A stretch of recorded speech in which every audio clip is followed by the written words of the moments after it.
एक मुलाकात ऐसी शख्सियतों के साथ जिन्होंने दिया है अपने जीवन को एक नया मुकाम। रूबरू कराएंगे ऐसी कुछ हस्तियों के साथ एक खास शख्सियत के साथ मुलाकात जयदेव पटेल के साथ नंबर 1 इंडिया न्यूज पर। नमस्कार व्यूअर्स, मैं जयदेव पटेल और आप देख रहे हैं नंबर 1 इंडिया न्यूज। आपका एक बार फिर स्वागत है एक खास शख्सियत के साथ मुलाकात प्रोग्राम में। आज हम बात करेंगे आम आदमी पार्टी के सांसद संजीव अरोड़ा के अगेंस्ट आज ईडी की जो कार्रवाई हुई है, आखिर इसके क्या मायने हैं और इसको लेकर कहीं ना कहीं आम आदमी पार्टी हमलावर है और मनीष सिसोदिया ने यहाँ तक कह दिया कहीं ना कहीं कि जो मोदी है वो देश के लिए हानिकारक है। और इसी के साथ साथ आरएसएस प्रमुख मोहन भागवत ने हिंदू समाज को संदेश देते हुए ये कहा कि अब भाषा, प्रांत और सभी चीजों को खत्म करके कहीं ना कहीं हमको एकजुट होने की जरूरत है। इसके क्या मायने हैं, इन्हें तमाम मुद्दा बात करने के लिए हमारे साथ खास सम्मान रणदीप विलेशक और मौलाना आजाद नेशनल उर्दू यूनिवर्सिटी के पूर्व चांसलर फिरोज बख्त अहमद। फिरोज बख्त अहमद जी, आपका बहुत बहुत स्वागत आज हमारे प्रोग्राम में। जयदेव जी, आपका भी बहुत बहुत शुक्रिया जी।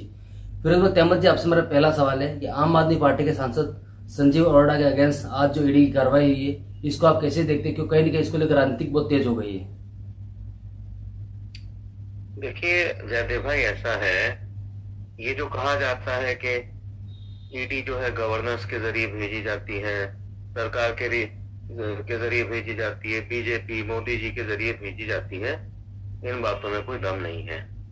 ईडी आपके खिलाफ क्यों नहीं भेजी जाती, मेरे खिलाफ क्यों नहीं भेजी जाती?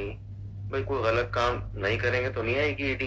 गलत काम करेंगे, कहीं ना कहीं जो जनता का पैसा है, जो मेहनत से अर्न किया हुआ कमाया हुआ पैसा है, उसको अगर फेंका जाएगा, चाहे वो शराब के जो है दिल्ली को शराब खाना बनाने के लिए उस पैसे का इस्तेमाल किया गया हो, या ये करोड़ों रुपए जो है शीश महल बनाने के लिए इस्तेमाल किया गया हो। मैं दूसरे नेताओं की बात कर रहा हूँ, आम आदमी पार्टी की, या ये कि जो गोवा में इलेक्शन थे उसके लिए करोड़ों रुपए कमाए गए।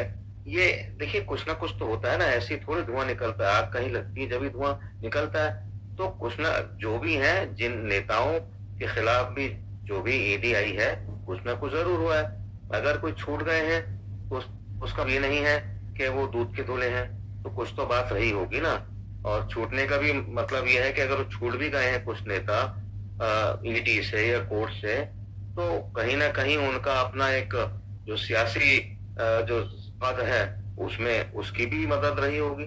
मैं मतलब अल्टीमेटली यही कहूंगा कि जिन नेता की आप बात कर रहे हैं, कहीं ना कहीं कोई खराबी होगी, कोई गिरावट होगी, कोई बेईमानी होगी, तभी ईडी में नाम आया है।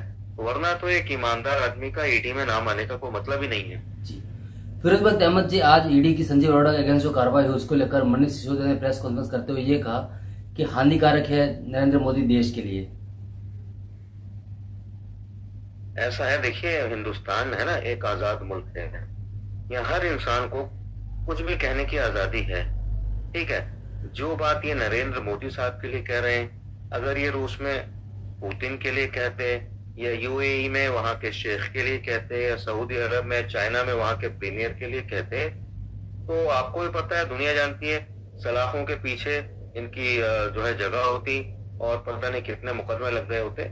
लेकिन हिंदुस्तान में ऐसी कोई बात नहीं है।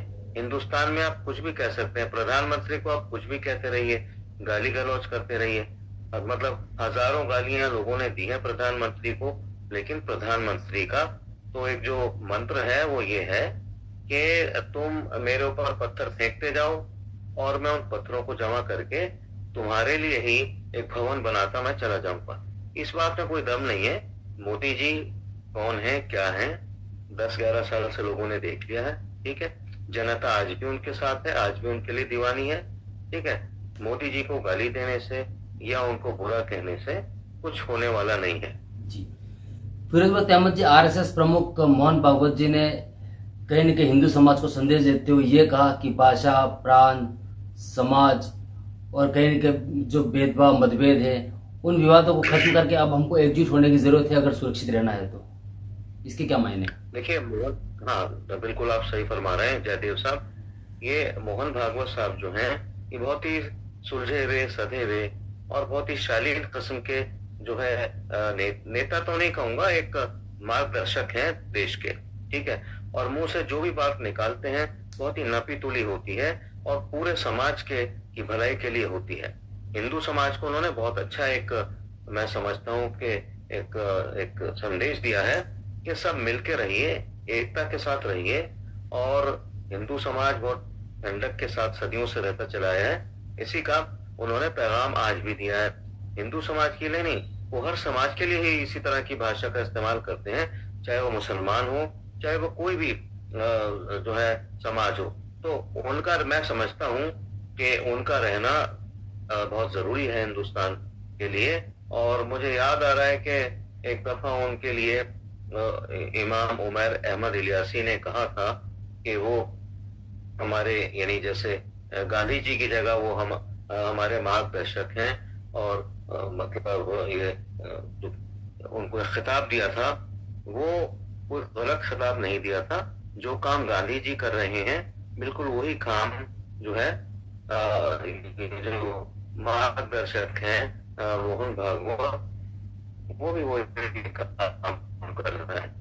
मैं समझता हूँ कि जो संदेश का उन्होंने, पीस का उन्होंने, भाईचारे का जो दिया है संदेश, बिल्कुल सही दिया है, और हमेशा से वो ये संदेश देते चले आए हैं। और मैं दुआ करता हूँ कि अल्लाह उनको लंबी उम्र दे, सेहत दे। उन्होंने मुसलमानों के लिए भी बड़े अच्छे संदेश दिए हैं। हालांकि सवाल आपने मुझसे नहीं किया, लेकिन मैं इसलिए ऐड कर रहा हूँ कि सवाल आपका बहुत ही मीनिंगफुल है। उन्होंने मुसलमानों के ताल्लुक से भी यही कहा है कि मुसलमानों के कंट्रीब्यूशन के बगैर हम भारत की कल्पना नहीं कर सकते। और जब मंदिर मस्जिद के झगड़े हो रहे थे तो उन्होंने बहुत ही एक ये समझिए कि एक इंसानियत के नाते कहा था कि हमें हर मस्जिद के नीचे मंदिर नहीं देखना चाहिए। तो समाज को जो बराबरी का जो पैगाम दिया है, और ये जो पुल जोड़े हैं सभी समाजों के बीच में, पूरे भारतीय समाज के बीच में, मैं समझता हूँ इसके लिए हमें बहुत बहुत मुबारकबाद देनी चाहिए सरसंघ चालक डॉक्टर मोहन भागवत साहब को। जी फिरोज भाई अहमद जी, आपसे मेरा एक आखिरी सवाल है कि तमाम हरियाणा और जम्मू कश्मीर के इलेक्शन सब समाप्त हो चुके हैं और कल इसके रिजल्ट आने वाले हैं। ऐसे में एग्जिट पोल्स भी सामने आ गए हैं और दोनों राज्यों में कहीं कांग्रेस सरकार बनाती हुई नजर आ रही है। लेकिन उसके उलट कहीं ना कहीं आरजेडी ने दावा किया है कि 8 तारीख यानी कल के नतीजे आने के बाद में जो नीतीश कुमार है बिहार के मुख्यमंत्री, वो एनडीए का साथ छोड़ देंगे, और इसको कहीं ना कहीं छोड़ने के बाद में बिहार की राजनीति और केंद्र की राजनीति में बदलाव की संभावना है। इसको आप कैसे देखते हैं? देखिए, इसमें ऐसा है कि बिहार के जो मुख्यमंत्री हैं उनके लिए कोई नई चीज तो है नहीं। कभी बीजेपी में, कभी दूसरी पार्टियों के साथ वो अपना जो है इक्वेशन बना लेते हैं। और बेसिकली ये एक जो राजनेता है उसका जो धर्म है वो सबसे बड़ा धर्म ये होता है, उसको पावर में रहना है, ठीक है। लेकिन इनके साथ हैरानी की बात यह है, इन्होंने कितनी पलटियां खाई। कोई इनको पलटू चाचा कहता है, कोई कुछ कहता है, कोई दल बदलू कहता है, कोई इनको दूसरे नाम से ही पुकारता है, जैसे गिरगिट भी कहते हैं। जो भी है सियासत में जो है, लोग तो गड़े मुर्दे खोद के ले आते हैं, कब्र में से चीजें निकाल के ले आते हैं, तो इनको भी कहाँ छोड़ने वाले हैं। अब ये कहना कि इलेक्शन का जो भी रिजल्ट आए ये फिर पलटी मारेंगे। देखिए, एक सबसे पॉजिटिव बात जो इनकी है बिहार के मुख्यमंत्री की, नीतीश यादव की, वो ये है कि किसी भी दल में जाएं, लेकिन पब्लिक जो है इनको वोट दे देती है, इनको जिता देती है। तो ऐसी कौन सी वो खास बात है वो हमें पता नहीं। चाहे ये बीजेपी के साथ हो, बीजेपी के खिलाफ हो, लेकिन इनको सपोर्ट मिल जाता है। ये मुझे पता नहीं है कौन सा जादू का मंत्र इनके पास है। बाकी कहने को तो अब कितना भी इनको पलटू कह लीजिए, कुछ भी कह लीजिए, लेकिन ये इनकी तारीफ करनी होगी कि जब ये मैदान में जाते हैं इनको वोट मिल जाता है। कोई कुछ तो अच्छा ही होगी ना इनमें। जी फिरोज भाई, आपने हमारे लिए समय निकाला, उसके लिए आपका बहुत बहुत धन्यवाद। बहुत बहुत शुक्रिया जयदेव पटेल जी, आपने मुझे याद किया, और आगे भी आपके साथ हम इसी तरह से सहयोग करते रहेंगे।